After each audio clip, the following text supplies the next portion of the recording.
Let's jump in.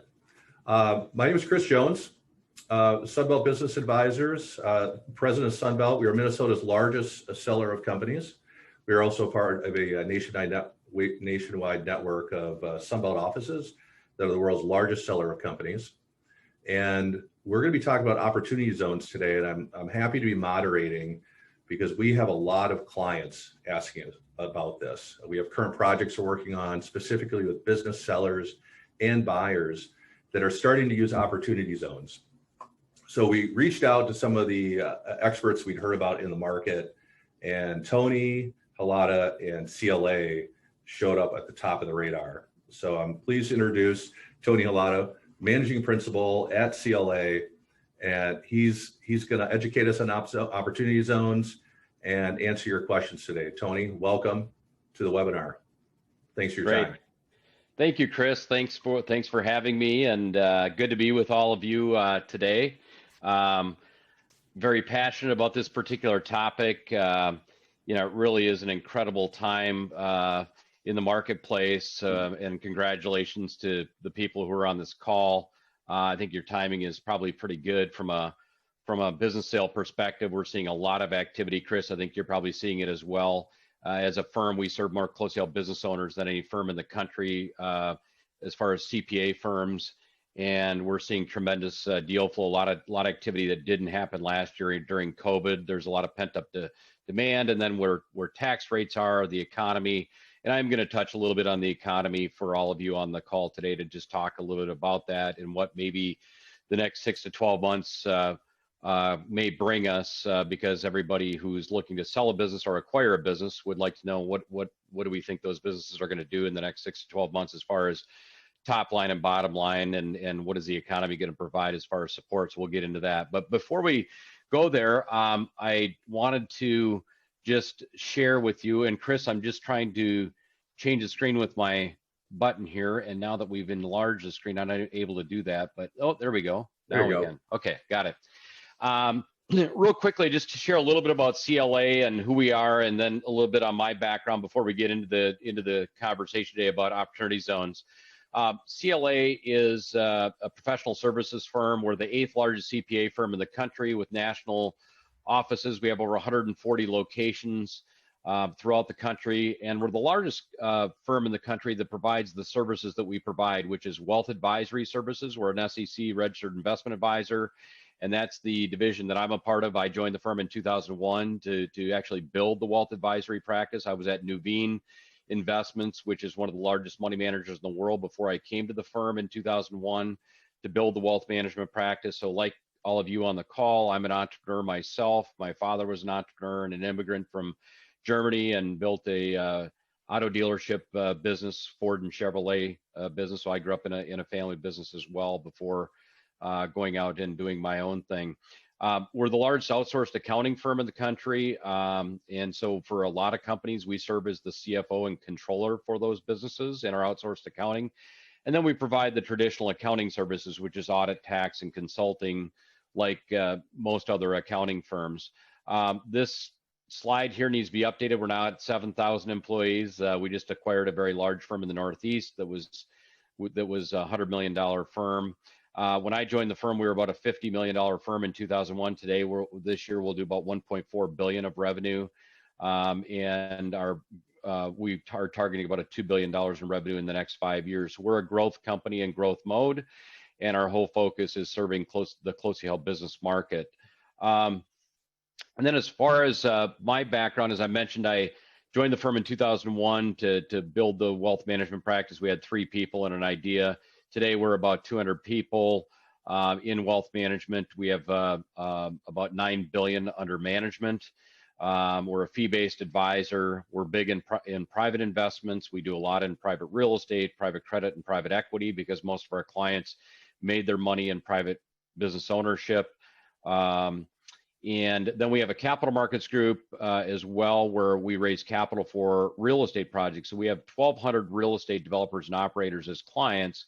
And the first 10 years of my career, I worked for an investment bank in their debt department, working on real estate financing and municipal financing. So I had that in my background, and we saw that our 1,200 real estate clients needed help putting their capital stacks together on their real estate projects. So we had a broker dealer.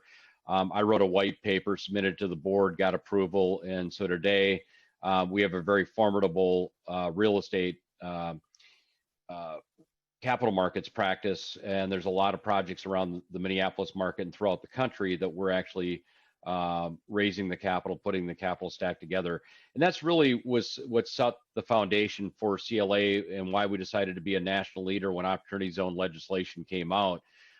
Because we have a very large national tax practice and our tax experts, because we have a very large real estate practice, and because we invest heavily in real estate. We have about $1 billion invested in private real estate. We own a lot of real estate around the Twin Cities with some of our real estate managers in funds. We felt that Opportunity Zone was really a perfect thing for us to really become a national leader on, because of our expertise in real estate and our expertise in tax. We believe this is one of the greatest gifts of the tax code. I think before this, we would have said 1031 exchanges were the gift of the tax code. But today, you know, you can get a lot of the benefits, and it rhymes a little bit with 1031. So any of you that are saying, well, gee, do we have to worry about the government pulling the rug out from under us? Because those are some of the questions we get on this legislation. We say, well, 1031's been out there for decades, and this rhymes with 1031, and they haven't pulled the rug out from 1031, but you had to be in real estate to benefit from 1031. Today, you can actually sell a business, you can sell a stock. I've taken a lot of gains on stocks this year, and they're short-term gains. I bought a lot of stocks back in March of last year when the market crashed, and some of those stocks were up 4 to 8-fold. I thought they were overvalued. I took gains in a lot of those stocks, and now I'm going to take all those gains and I'm putting them into opportunity zones, meaning I'm not going to pay any state or federal tax on my gains in my stocks, and I'm putting them into high quality real estate projects. Back in 1999, the same thing happened. I had a lot of stocks that I owned, but I didn't have this opportunity. I couldn't take my gains in my stocks back in 99 during that tech bubble. I had stocks that were up tenfold at that time, but I didn't have opportunity zones at that time to take advantage of that. I had to sell and just pay my tax and move on. This time I have this opportunity to take my gains and not pay the tax and put them into opportunity zones. So I look forward to covering all the benefits of op zones. We're really excited. And we've been a leading national player in this space. Before COVID hit, I was on the road probably every other week speaking at a national conference. We wanted to, because we wanted to be a national leader, we decided to be a leading educator because it's fairly complex. The code is. It doesn't have to be complex to be an investor, but there's a lot to the code. And in our CPA practice, we have some of the national leaders. We actually lobby and provide input to legislation in Washington as a firm on the legislation, and have had a lot of input with legislators in Washington. We have a very large practice in DC and have had a lot of input as a firm on this legislation. I've been more on the implementation side, working with developers and with investors. And I'm going to share today, I've worked with a lot of people like yourselves that have sold businesses, and that's where a lot of the money that's gone into opportunity zones has come from, has been from business sales and from people who own businesses, have invested in that. And I've worked with many of them over the last 2 to 3 years. And I'm going to share some examples of how they've decided how much of their gains they're going to put into opportunity zones. What's the proper allocation? What are the different vehicles that are out there? And you know, how are we going to pay the tax when we do pay some tax in 2026? I'll share some examples of that. So again, the Opportunity Zone program, it came out of the Tax and Jobs Act of 2017. And really it was presented to Washington and by a gentleman who was from Silicon Valley and wanted to be able to benefit or get some of the benefits of 1031 and then have impact on certain areas of the country that needed some social impact. And so that's where this really came out of. The great thing about this is it had great bipartisan support. So both Democrats and Republicans supported this and still do support this. So it's got bipartisan support. And for those reasons, we think it's here to stay. And we think there may be some enhancements and expansion of this. In fact, there's even discussions about expanding this down the road because they're seeing the impact it's having on certain areas and communities. I'm going to talk a lot today about the Twin Cities because I believe many of you are from the Midwest and probably are familiar with the Twin Cities market. I'm going to show you some projects that we've done in the Twin Cities. We have been the biggest player in the Twin City market, and I'm going to show you some projects and the impact it's having, on those markets. Every governor was given the opportunity to select their zones, and it was based on economic criteria and income levels, so that each zone had to meet certain income criteria. But then the governor worked with their advisors in their state to pick those zones. So every governor selected the zones and then submitted that back to Treasury and to Washington, and that's what was put into law. So our governor in Minnesota and the governor of each state selected these zones. So in Minnesota, some of the zones are up in the iron range because they're trying to incentivize mining companies and companies to go up there and develop those and create jobs. And around the metro area, I'll share some examples of some of the zones that were selected in the Twin Cities and why they were selected. But what it really does is it encourages money to be invested in areas that were being overlooked and needed some investment and opportunity to create jobs and to revitalize some of these neighborhoods. So that was really the idea behind the social impact. And then obviously there's the incredible tax benefits for those who would so desire to invest their money and their gains into opportunity zones.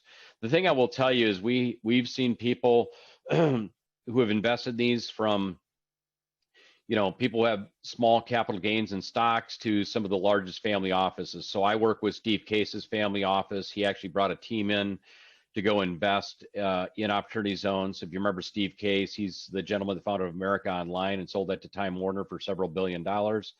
And so we've got people like that. Richard Schultz's family office in the Twin Cities, the founder of Best Buy, they've been investing in opportunity zones and actually did the first opportunity zone investment in the Twin Cities down in Bloomington by the airport, a large multifamily project that McGough built. Richard Schultz's family office was actually the investor in that project. So we're seeing very large and very sophisticated family offices investing in these projects, all the way to insurance companies. We work with Allstate Insurance Company. They've invested in opportunity zones. Northwest Mutual out of Milwaukee has invested in opportunity zones, so corporations can benefit from this and have impact as well. But the big benefits for you as an investor, I'll talk about that right now, is a deferral of capital gain. Now, there's some states that are recognizing the federal deferral, and there's some states that aren't. The good news is most states in the Midwest are recognizing this, and so you're getting both state and federal deferral of your tax gains. So if you take a gain this year, for example, you do not have to pay your state or federal tax on whether it's a short-term capital gain or a long-term capital gain, it doesn't matter. And it doesn't matter where it comes from. It can be the sale of a business, it can be the sale of real estate, it can be the sale of publicly traded stock, it can be the sale of privately held stock. It just needs to be a capital gain. Short or long term, it qualifies for an opportunity zone investment. And so what that means, if you invest in an opportunity zone within 6-month time period of that gains, you have 180 days to invest your gains, like similar to 1031 exchange. As long as you invest within that time period, you do not have to pay your capital gains tax to the state or federal government until 2026. So this year, if you take a gain, that means you have a 5-year deferral of not paying state or federal tax. So for me, where I've taken all these gains on stocks, I don't have to pay my tax until 2026 on those stock gains. So this year, where I would have to write a very large check on the gains I've taken, I'm not going to have to write that check. I'm taking all those gains and putting it into op zones, and I don't have to put my principal, right? So the money I invested in my basis, I don't have to invest. So with 1031 exchange, you had to invest your basis and your gains. The difference with op zone is you only need to take your gains. So if you invested $1 million and have $1 million basis in a business, and you sell it for $5 million and you have $4 million of gain, you only need to invest your $4 million of gain, not your $1 million of basis. You can take that $1 million of basis and go do whatever you want with that and not pay any tax on that basis, and just invest the $4 million of gain or any portion of that gain into an op zone and get this deferral of tax, both state and federal, okay?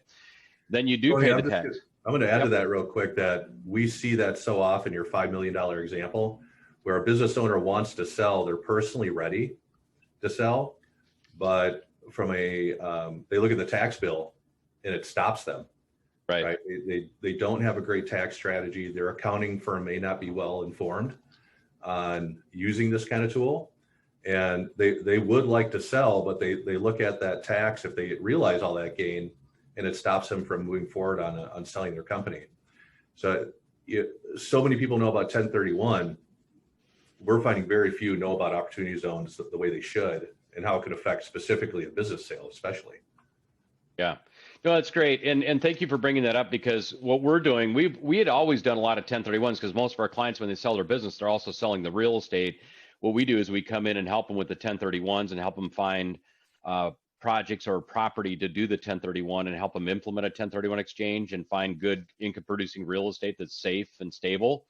And so we've always helped our clients with those 1031s. Now we're doing the op zone and the 1031, and it's really having an incredible impact. And it's been a lot of fun to work with clients to help them avoid or defer a lot of tax that they otherwise would have to pay through op zone and 1031. So thanks for bringing it up, Chris. Yeah, and if you're a business owner watching this today, if you're like many of our clients, you're thinking about going from a lifestyle being an active owner operator in a business, or at least an active shareholder, and many times going to more passive investments like the kind you're talking about, whether it be real estate, REITs, whether it's the 1031 opportunity zones. We find many business owners, they're not looking to be as active as investors anymore, like they were with their closely held business. And this is a path to that as well, putting that money to work. No, exactly. And the nice thing about real estate is, what most business owners are looking for, so the 9 billion that we manage, about $1 billion that's in retirement plans, the other 8 billion is individual assets that we manage. And most of the money we manage are clients that have sold their businesses, right? And so we understand what they're thinking about. And those people typically are looking for three things. They're looking for stability and safety, because they've made their money now.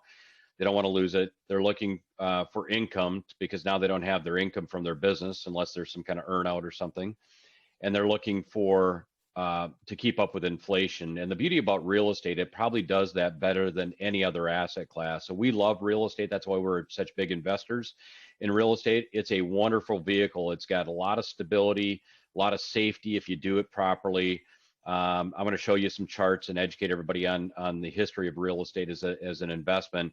I personally believe, and I've been in this business 31 years, that the typical investor out there in the public is way under allocated to real estate in their portfolio. And I'm not talking about their homes, and if you own a cabin, I'm talking about income producing real estate, apartments, self-storage, office space. And I know office space maybe has gotten a little bit of a negative picture here with COVID, but we do not think office space is going away. The great thing with office, there hasn't been a lot of new construction and new development, and so supply and demand's in pretty good check. I'd be a little cautious on office in downtown urban cores, but I think suburban office is still can be a good, viable long-term investment. But the other thing, getting back to the tax benefits, the big tax benefit is the permanent exclusion on the gain. So if you take your proceeds, so let's go back to that example of $1 million basis and a $5 million business sale, and you got a $4 million gain. Let's say you did take that $4 million and put it in an opportunity zone. Now, you probably wouldn't take 100% of your gains unless you've got a lot of other assets and liquidity to do that. But say you did do that. The $4 million going into, say, that went into 4 different apartment projects, and now those apartment projects are going to average roughly 10% annualized return for you over a 10-year period. As long as you hold that investment for 10 years from the date you invest, all the gain and appreciation in that project, if you sell it in 10 years, after 10 years of holding it, is tax-free. You pay no state and federal tax on those gains, okay? The other thing is that nobody is talking about in our business, and even in op zones, is the income. So the great thing about investing in real estate, and why we like income off of real estate, is a lot of it is sheltered from depreciation, right? You got an asset that's going up in value, but you get to depreciate it, right? And so a lot of that income that's coming off your real estate, many of you that owned real estate in your business probably were taking out good rental income on that real estate and sheltering that income with your depreciation.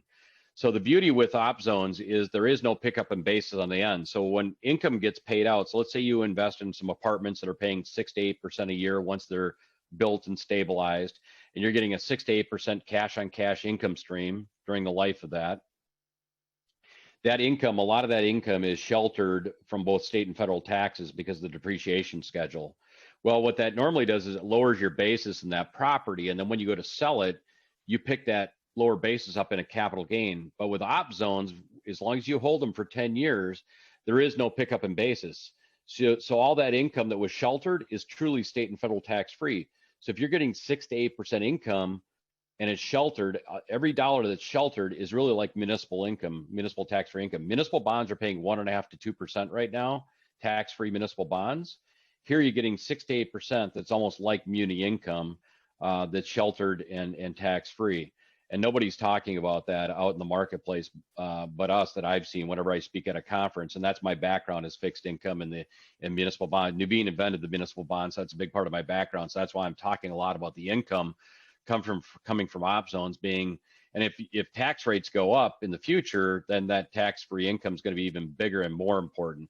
And that's the one thing I do want to bring up, because the one thing that we don't know is you are going to pay tax. So let's say you sell a business this year and you're going to pay. You take the gain, you don't put it in an op zone, you're going to pay 20% long-term capital gains at the federal level, and whatever state you're in, you'll pay the state long-term cap gains rate. You will be paying tax at 2026 rates. Now, we don't know where capital gains rates are going to be in 2026. So you're saying, well, gee, I don't know where they're at. The thing I will tell you, I'm going to get into a little more detail on this. I'm okay with that because what did I say I'm going to do? I'm going to be putting all my gains into op zones. With a lot of these projects, we do a refinancing of the real estate because the real estate tends to go up in value. And if we're building new properties, they tend to be worth a lot more once stabilized and once built than what our costs were. So what we do is we go back to a bank and we refinance these projects and take a bunch of equity out, maybe after 2, 3, or 4 years once they're stabilized. And some of these we may take as much as 40 to 80% of our initial investment back out in a refinance. I'm going to talk more about that. So when that money comes back, we're going to use that to pay the tax in 2026, the refinance money. So that means I'm never going to have to come out of pocket really to pay the tax in 2026. Now, the thing is, if you invest in an op zone this year, you get a step up in basis too of 10%. So you're going to pay in 2026, you're going to pay tax on 90% of your gain, not 100%. So you do get a step up. So you're going to pay tax. So on that $4 million gain, let's say you put all that $4 million into an op zone, you're going to pay tax on $3.6 million, not $4 million of gain in 2026. You get a 10% step up. So that's another one of the benefits of tax. And then we do the refinancing, and then you're going to get, but again, let's think about that $4 million now in that op zone. Okay.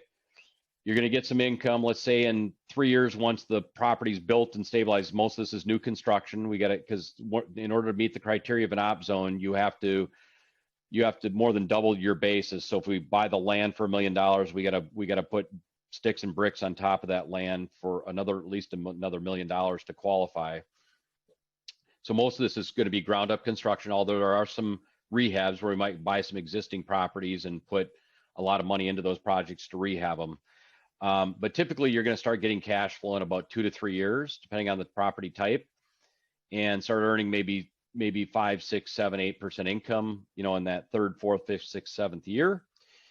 Typically these projects are returning somewhere around 10 to 12 to 14% annualized return. And that ends up being about a 2 to maybe a 3 multiple of your money over a 10-year period. So if you sell it in the 10th year, most project, what we're seeing is that $4 million is now worth roughly $8 million or maybe $6 million. Excuse me, that $4 million is now worth $8 million or $10 million. And when we sell it, you pay no tax on that, basically doubling of your money at that time. Okay, I'm going to try to, there we go. So again, the types of gains that are allowed are capital gains. And then again, as I mentioned before, it can be owned in trust. It can be owned by individuals and qualify partnerships and corporations. So LLCs, if you have, most businesses are LLCs. The nice thing with an LLC, it's called a 1231 gain. So you can either start the clock ticking from the day that you sell your business and invest within 180 days, or because it's a pass-through, you can use the end of that year and you have 6 months after the end of the year. So if you sell your business in June of this year, you would have till the end of this year. You would have another 6 months into 2022 also. The only reason you would want to do it this year, though, is you get that 10% step up. You'd want to invest, because if you do invest after the end of the year, you're not going to get that 10% step up next year. So 2022 is the last year you get the 10% step up. So there's a big tax incentive to invest this year before the end of the year. But you do have ample time to find a good investment and make that decision. And then as far as what you can invest in an opportunity zone is you can invest in real property, which is real estate projects. And that's pretty much all we've been doing. Operating business has been tough. There's been a lot of discussion. Operating businesses qualify, but there's a lot of criteria and a lot of hoops to jump through, and they're really challenging.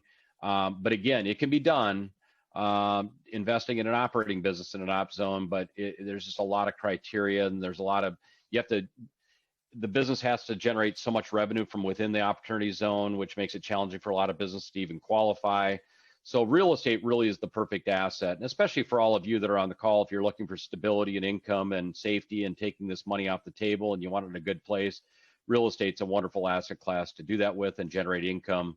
And so we've really focused 100% of our time and energy on real estate. We do have some people in our firm that have consulted with clients who've wanted to start a business in an opportunity zone, and we have those expertise, but we've not taken any proceeds of investors and put them into an opportunity zone business to this point. And then equipment also qualifies.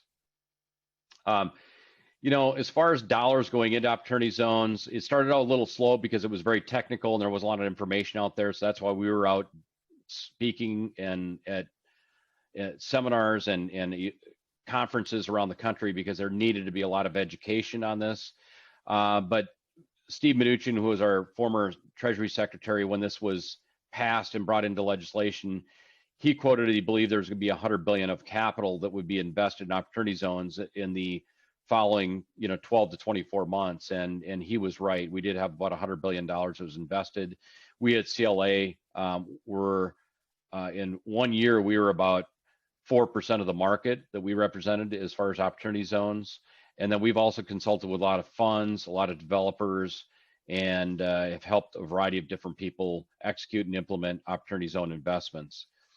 The other thing I did want to mention, I talked about debt refinancing and distribution. So one of the techniques that's been utilized, and so we've partnered with a group called Inland to bring investment opportunities for retail investors. I'm going to talk more about the different types of investments you can go into. You can go into a direct project, you can go into a fund, or you can go into a vehicle that maybe is a fund that has multiple similar properties. So Inland's taken and partnered with one of the largest self-storage operators in the country, and what they're doing is they're going out and buying existing buildings like shuttered furniture manufacturing buildings, and they're buying those and they're converting them into self-storage facilities.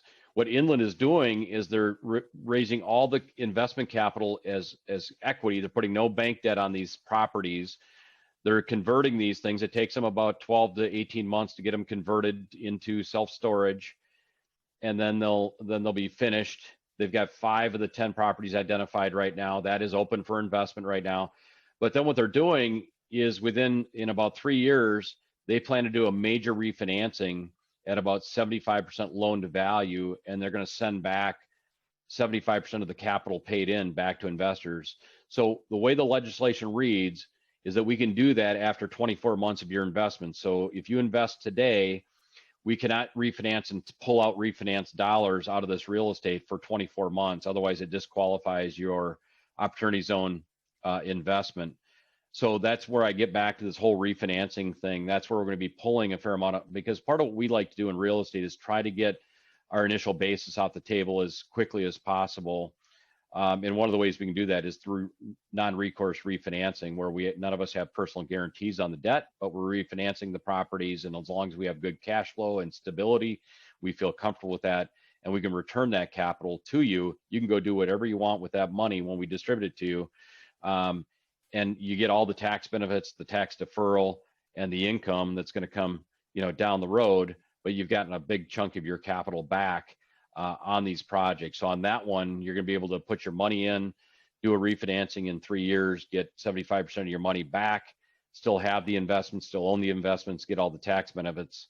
It's kind of the perfect holy grail of investing. So that's another thing I wanted to stress, that you can do with these, and it really is a way to not have your money tied up. Because one of the concerns, two biggest concerns that we've seen from investors is could the government ever change the legislation and pull the rug out from under our feet? The government's never done that in a retroactive basis. So we feel very comfortable, and the attorneys and everybody we work with that are experts on this feel that if you invest today, they cannot go back and change that legislation. We feel very comfortable. Number two is, boy, do I really want my money tied up for 10 years in a project? Well, by doing this refinancing, you're not tying your money up for 10 years. We're going to get a lot of your capital back to you, through income that's being paid out. And so a lot of these projects that we're doing, or funds, should have a pretty large amount of capital returned to investors by the 5th to 7th year. So the average life of these things is much shorter than the 10-year hold period that we're discussing. So, Chris, any thoughts, or just see if you have anything you wanted to interject at all? You're doing great. I'm glad you addressed the ability to get that money out earlier than 10 years. I think that's a lot of business owners who might be considering retirement, right? They like the passive, they like the ability to put that money to work, but also to be able to access it. So it's good to know that's available. Right. Yeah, and then just to give you some advice as far as risks to consider, in op zones as you're investing. Obviously, anytime you're dealing with new development and ground up construction, there could be cost overruns. Obviously, right now, material costs are up, lumber prices are up, steel prices are up. That's something to be considerate of. But also, I just saw the other day on TV that home prices, for example, existing home prices are up 15% year over year. So actually, a lot of people are actually looking at building a new home right now because it's less costly to build than it is to buy right now because the market's so tight. But cost overruns are one risk. Environmental issues. You got to lease up properties. The good thing with multifamily and apartments is that those tend to be leasing up very quickly, and I'll give you some examples of that if you're in the right markets, but you want to be in the right markets. Obviously, servicing debt, making sure we're able to service the debt if we put debt on these properties. And then there's compliance risk, and that's where we come in as a firm. We're very involved in, we're a compliance organization, right, as a CPA firm. So we understand the rules and regulations, and we help the developers and the funds that we work with to make sure they're meeting their compliance and risk management, and helping you as an investor to make sure that you're meeting your criteria from a compliance perspective, meeting the windows and the tests that are out there to meet this legislation. And then obviously location is they say in real estate, location. And so to give an example, in the Twin Cities, we are fairly bearish on downtown Minneapolis right now on multifamily, for a few reasons. For those that we all understand right now with what's going on with some of the safety issues down there. But number two is there just was a lot of delivery of supply in the last couple of years downtown. But we love the suburbs. The suburbs of the Twin Cities have been fantastic. And there's some of these inner rung suburbs that haven't had a new product delivered in 20 or 30 years. So I'm going to give you some examples and projects we've done where we opened these things, and within 5 or 6 months we were fully leased, and through COVID, which just tells you how much demand there is in some of these inner ring suburbs of the Twin Cities. And then different property types offer different types of risk. Right now, probably would not want to be going into a hospitality deal or hotel, but apartments have been really stable and done quite well even through COVID. We're undersupplied from a housing perspective nationally. And so it's going to take us many, many years to be able to build enough housing to meet the needs. And with housing costs going up, single family costs going up, home prices going up, I think it's going to drive more and more people to rental. So the rental market, we think, has got the wind at its back, should be strong for the next 10 to 20 years. Affordable housing is the biggest issue in this country right now. We don't have enough of it. Every day in this country, the supply and demand gets more and more out of whack. So we as a firm love affordable housing. We got a 20-year runway here. And so investing in housing in suburban America is probably going to be a really good and stable place to be. We also like industrial. We like self-storage. Those all kind of go with rentals, because when people move into apartments, they need a place to store all their junk, and that's where self-storage comes into play. And then senior living is another thing that right now is going through difficulty, but right now we think senior living has great supply-demand characteristics going forward the next 10 years with the aging of the baby boomers. The ways to manage risk is work with high quality and experienced developers, reputable developers. So as I mentioned, we have 1,200 real estate developers and operators as clients. That's who we work with out in the marketplace and in those projects. Work with a highly experienced group in opportunity zones that are experts. Again, that's what we've positioned ourselves at in CLA. The other thing we've done is none of our advisors get paid directly on the sale of or investment of any vehicle, and that keeps us objective. And I think that's important. That's part of how we built our wealth advisory practice. We said, hey, we don't want anybody getting compensated, whether a client goes into this investment or that investment. We want to make sure they're objective. And so we pay all of our people salaries and have evaluations. So that I think is a big differentiator. And then, invest in projects that are of a property type in a geography where we really understand the markets, really understand the supply and demand, and we know we'll lease up very quickly. Those are all ways you can mitigate and manage risk. I talked earlier about real estate as an asset class and why we like it so much at CLA and why we've invested so much of our clients' money, and we've done extremely well in real estate. We've done better than stocks or bonds in many of our real estate investments. We've done double-digit returns. We've gotten very good income streams. And so real estate really has been a wonderful investment for CLA and our clients. Here's some research. So we work with some top real estate people around the country and attend a lot of the top real estate conferences. This is a piece that was given to me by Dr. Glenn Mueller, who is one of the top cycle research people in the country on real estate. He's a professor at the University of Denver, serves on a lot of boards of private equity real estate groups, and is a friend of mine. He lives in the Twin Cities in the summers and is in Denver during the school year.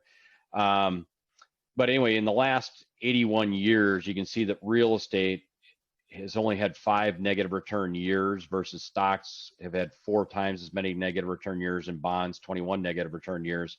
So real estate is extremely stable, and a couple of those years that were negative were 89 and 90, and that was because of the Tax Reform Act of 1986 that really caused a supply-demand imbalance, and we're not going to get all the details of that, but that was a major change that caused that. And then obviously the 08-09 Great Recession, those were 2 years of negative return. So 2 years because of tax situation, and 2 years because of 08-09 and the massive deep recession that we had that was the biggest recession since 1929. Outside of that, real estate's never had really many negative return years and been very stable. And that's because the moat around real estate, you've got banks, you've got cities and zoning that goes around it. There's just a lot of barriers to entry in real estate. A real estate project out of the ground today has to make a lot of sense because there's investors like us that have to believe in the project to put the equity in. There's cities that have to believe in it to want it in their city and allow it for zoning. And there's got to be banks there willing to believe in it to provide the debt financing. And so there's a lot of checks and balances in place. The other thing I wanted to share while we're on this is just the economy. So we work very closely with BlackRock. BlackRock is the largest money manager in the world. And as such, we've on the public investment side, we work very closely with BlackRock and their research team. Our chief investment officer actually came out of BlackRock and worked for BlackRock for many years. But Rick Ryder is the chief investment officer of BlackRock, and he was on a national call with us the other day. He's an advisor to the Federal Reserve Board and Jerome Powell. He is considered one of the brightest people in the capital markets in the world, and he manages more money than anybody in the world. So he sits in kind of a catbird seat and has a unique view. We had him on a private call, and I see Rick when I go to New York. I go to BlackRock's headquarters about once a quarter when I'm in New York doing business, and we've got a great relationship with Rick and BlackRock. But Rick closed his eyes on this call and he said, folks, he said, I think the consensus is wrong. He said the consensus out there is for 4% GDP growth this year. He said at BlackRock, we have a very different view on the economy in the next 6 to 9 months. And he said, what we're measuring is with 15% stimulus of GDP this year, and all this checks, this 1.9 trillion of stimulus just went out, the 15% that was done last year of GDP, and $2 trillion of savings sitting in consumer savings accounts right now. And with unemployment, they believe unemployment's will be 4.5% at the end of this year, that we're going to have a booming economy in the next 6 to 9 months. And as the reopening goes, and there's going to be a psychological piece there. I mean, I was just in Park City back about 3 weeks ago skiing. It was packed. I mean, I was in Florida the week after that. It was packed. I mean, people want to get out. People do not want to be sitting at home, and people want to get out and spend. And we just saw some consumer spending numbers that came out this week that were huge. We're going to see a big increase in spending at restaurants, at retailers. It's going to be a boom, economic boom, unlike anything we think we've seen. That should be very good for earnings, should be very good for the economy. I think you're going to see, I know we talked about hotels. My personal opinion, if you're contrarian, hotels probably aren't a bad place to be. Probably going to have a huge recovery in the next 12 months in the right area. Airline bookings are way up. Cruise line bookings are way up. So you're going to see these reopening trades really start to exist. So I think that's good for any of you on the call that are making investments in businesses.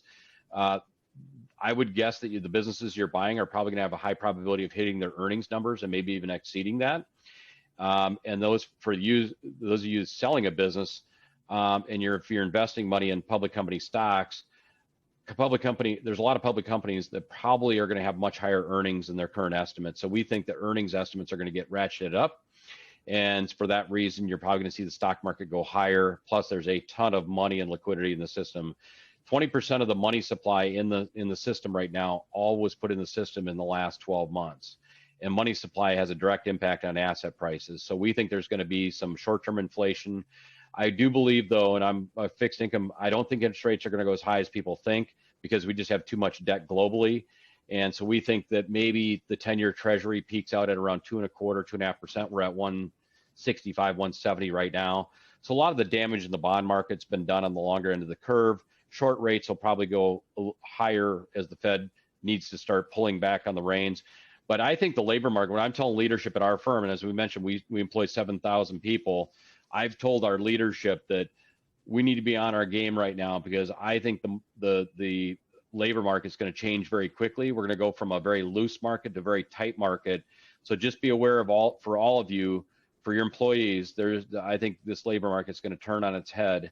And if we're at 4.5% unemployment by this year, so the last recession, Powell, Biden, and Yellen, I got this from a very good source of mine, are all in agreement that they do not want to have an 2008 to 2018 recovery. They don't want a 10-year recovery. They saw what happened and why the Fed did not implement enough. So that's why they're bringing out all the guns. We've never seen stimulus like this in our lifetimes. They want to get unemployment down quickly, and they think the way to do it is all the implementation, and they'll deal with the consequences on the other side. They want to get unemployment back down to 4.5, and we think it could be 3.5. The other thing nobody's talking about that drives unemployment is capital raising. We've seen a record number of IPOs and these SPACs. The amount of money being raised in the public market is unprecedented. I've never seen anything like it. And like I said, I've been around 31 years. This is going to have massive consequences on the labor market, because when these companies raise that capital, what do? They go hire talent. You're going to see hiring like crazy out there right now from all these companies that have raised all that capital. And that's going to drive. So I think right now, I just tried to hire a lady. I was supposed to interview her this morning for a job opening we have. I didn't get a chance. She already took another job before I even get the chance to interview her. So she had 3 offers. So I think that's going to be something we really got to watch here, in the market. Again, Tony, getting back. I'll add to that real quick too, that on the small and mid-sized business, closely held business side, our buyer activity is up 40% plus. Right. So business buyers definitely believe that numbers are going to be strong. The capital's inexpensive at all levels. There's a ton of it out there, more than we've ever, certainly in the 20 years I've been doing business sales, the most amount of capital I've seen in the market, whether it's individual buyers, high net worth investors, private equity groups, strategic. There's an amazing amount of capital in the market. One other comment I want to make is if I'm reading this slide correctly, the minimum investment on a direct project can go all the way down to $250,000. Is that correct? Yeah, we'll give you an example, like the inland stuff we're talking about, where we have, we've done some direct projects with them, and what they do is they turn it into a security, so we can actually offer it out like a security, and because it's a security and it's registered, we can actually take it down to $100,000 investors if inland's done it. So let's just talk about that. these are more institutional projects that we're placing with big funds and family offices, these direct projects. But we have had as small as $250,000, $500,000 investments in these projects, and typically these direct projects, we're doing a lot of them in the Twin Cities. They tend to be 7 to 8% preferred returns, which means that that's the amount that the investor is getting before the developer starts to get into the profit and splits. The 80-20 waterfall is the split over the preferred return, meaning 20% goes to the developer of all profits over the pref return of 8%, 80% to the investor. So that's how the developer gets compensated for their risk they take, is they take the personal guarantees on the debt and they take all the risk in putting the project together and fund all the capital investments and buy the land and everything.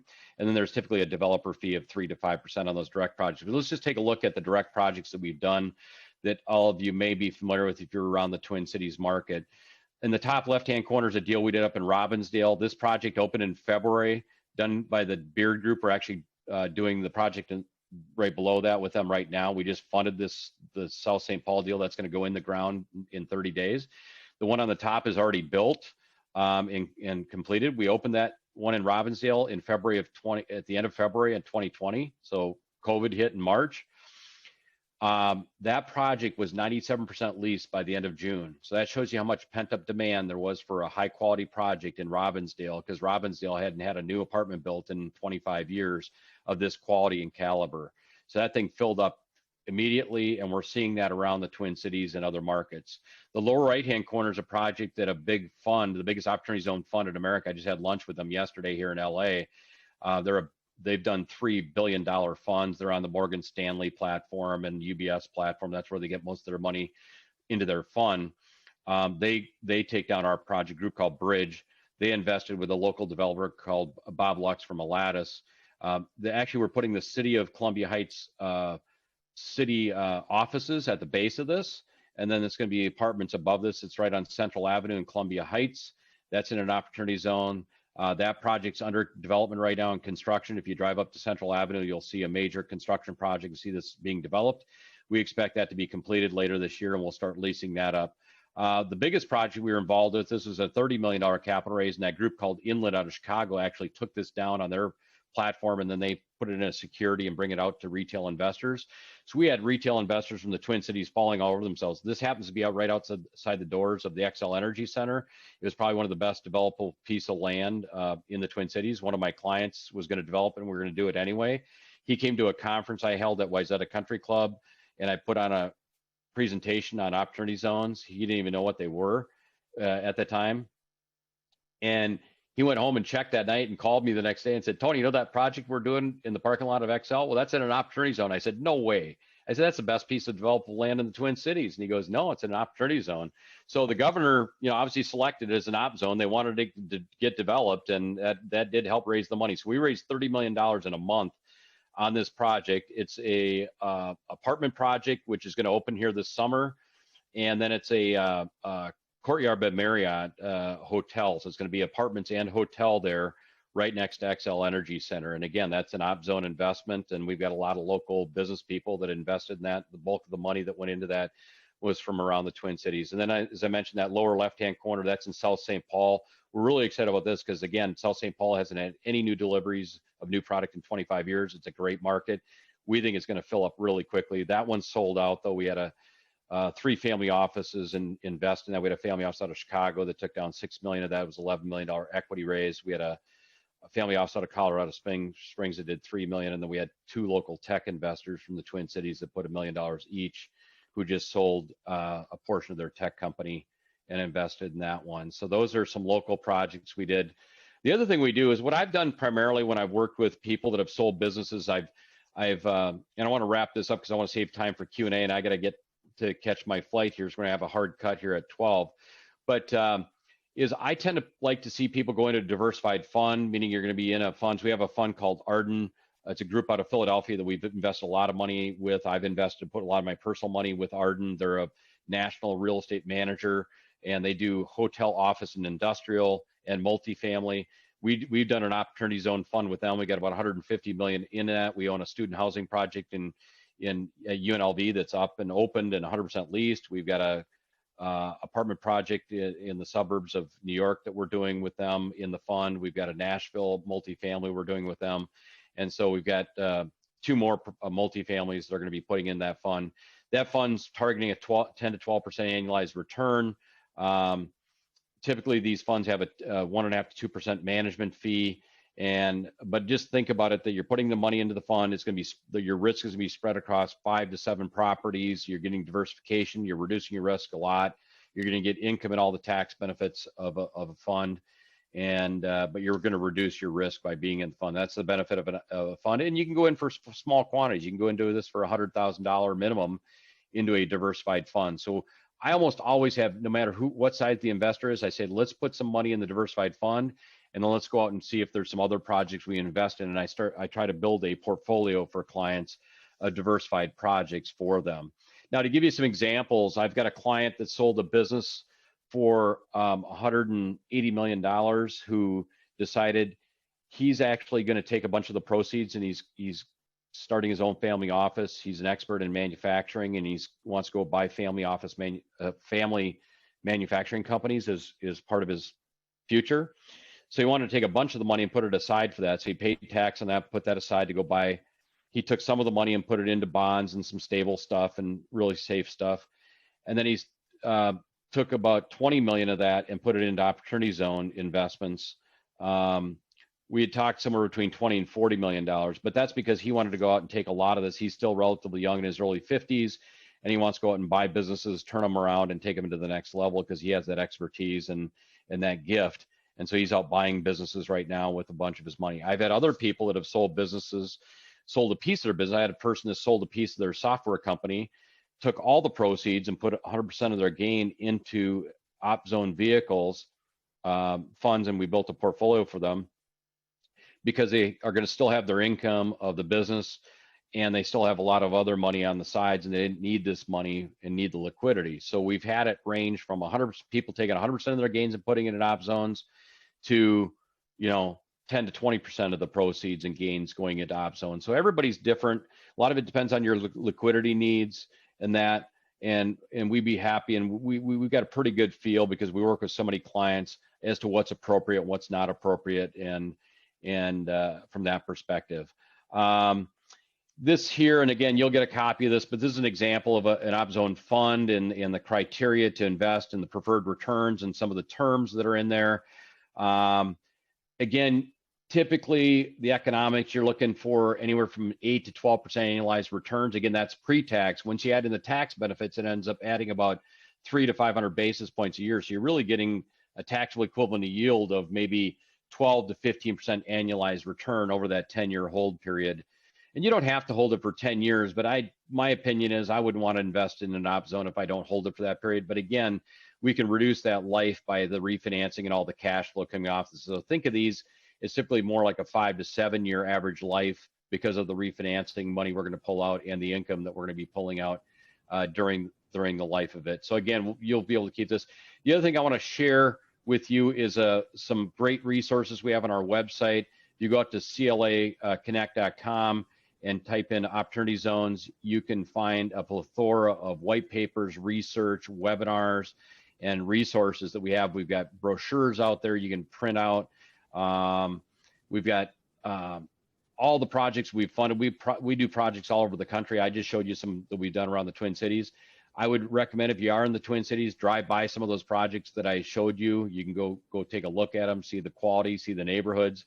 These are not terrible areas. They are actually areas that are being revitalized and probably have some significant upside. So I just wanted to share that.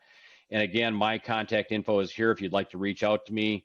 I work with people like yourself every day, helping them with 1031 exchanges and with opportunity zone investments, and we'd love to have the opportunity to work with all of you and any of your opportunity zone needs or questions, or to just be a resource to help you, depending on where you decide to implement, just to be that resource. We want to be a friend of anybody that wants to invest in OpZones, and in any way we can help, that's where we're here. So I'll put it up to questions, Chris, and see if there's any questions that we have in the chat room, and turn it over to you. Thank you, Tony. Appreciate that. So we do have a question. What are you seeing between direct and diversified? Where is most of the money going, and why? most of the money. So I met with Bridge Group yesterday. Bridge is the biggest fund manager in the country. They run $25 billion in real estate, a variety of different products, but they're the biggest player in op zones. They're killing it right now. The amount of money that they're bringing in, for a couple reasons. A, they're on the big, let's face it, Morgan Stanley, for example, has like 6 trillion under management. Merrill Lynch, these UBS, these groups have advisors all around the country with trillions of dollars under management. They're only allowing their advisors to use funds and diversified funds. That's one reason. So there's a lot of people going into funds for that reason, because they're the people they work with to advise them on their wealth. That's all they have access to are funds. B is when you do take a gain like this and you've worked so hard to build this wealth, you don't want to put it at risk, right? So you don't want to try to get, it doesn't make sense to try to get all these tax benefits, but then put your investment at risk, right? The easiest way to reduce the risk is by putting it in a diversified fund. So that's the other reason, is you're reducing your risk substantially by putting it into a fund.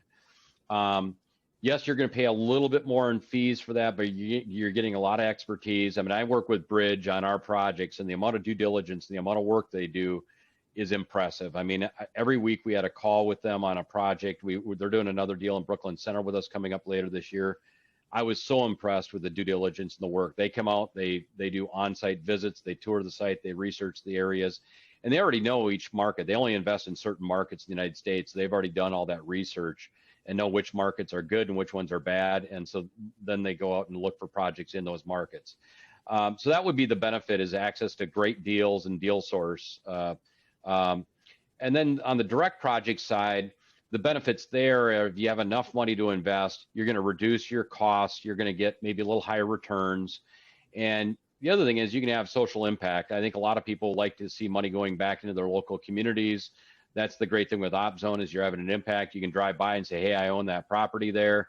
That's the benefit of a direct project. And so that would really be the difference. So, but again, I would recommend people do both. I would recommend people go into some of these direct projects if they have enough money, and go into a diversified fund if you have enough. If you only have 500,000 to invest, I probably would just put it into a diversified fund. If you're talking about investing 3, 4, 5 million and up, then you got enough money to start sprinkling around and building your own little fund and diversifying that way. Okay. So there's a couple, thank you. There's a couple of questions here that are about accessibility to the investment sooner than the 10-year window.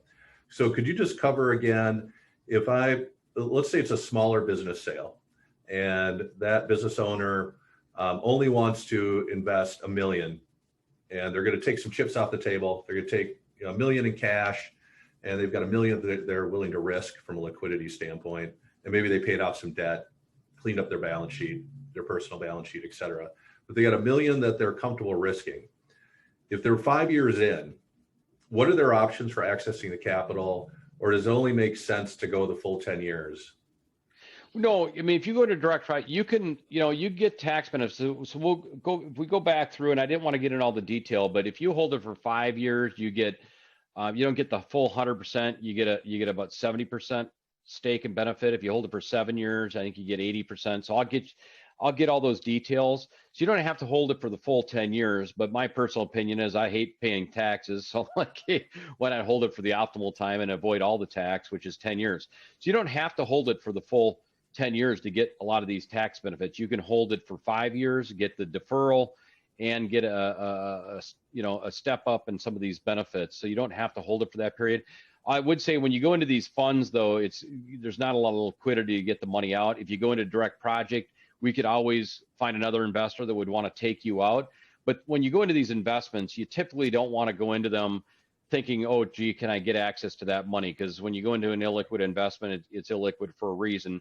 The way we try to overcome that, again, Chris, that illiquidity is these refinancing activities that we do and send a bunch of capital back to people, and then the cash flow and distributions of the income that we're paying out to people. So again, those are things I like to work with on an individual basis with each individual investor, looking at what their needs are, and then determining what the right amount is to go into op zones based on their liquidity needs and that.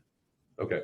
And I'm going to throw one more. I know you've got to get on a plane, and we're up against the clock.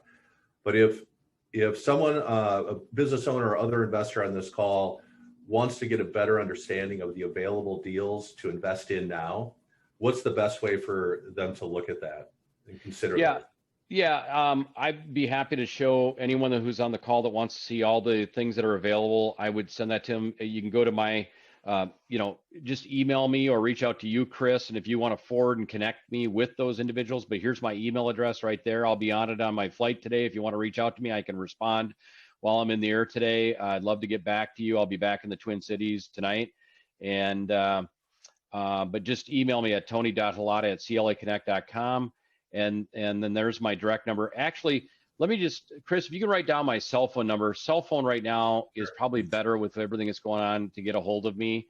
And that is 612-840-9367. And feel free to reach me on my cell phone. I've got that with me all the time, whereas our work phone now is through our computers. And if I'm online, I'm answering it. If I'm not online, I'm not answering it. So the cell phone number is probably better. But feel free to reach out to me. And then what I'll do is I'll forward you all the current projects that are available, all the current funds, and show you the availability of what we have and what's coming and in the pipeline, because I'm going to Nashville next week to go look at a project. I've got a bunch of stuff I'm doing in St. Louis right now. I'll be heading there the week after. So we've got a very deep pipeline of projects we're working on and vehicles available to invest in.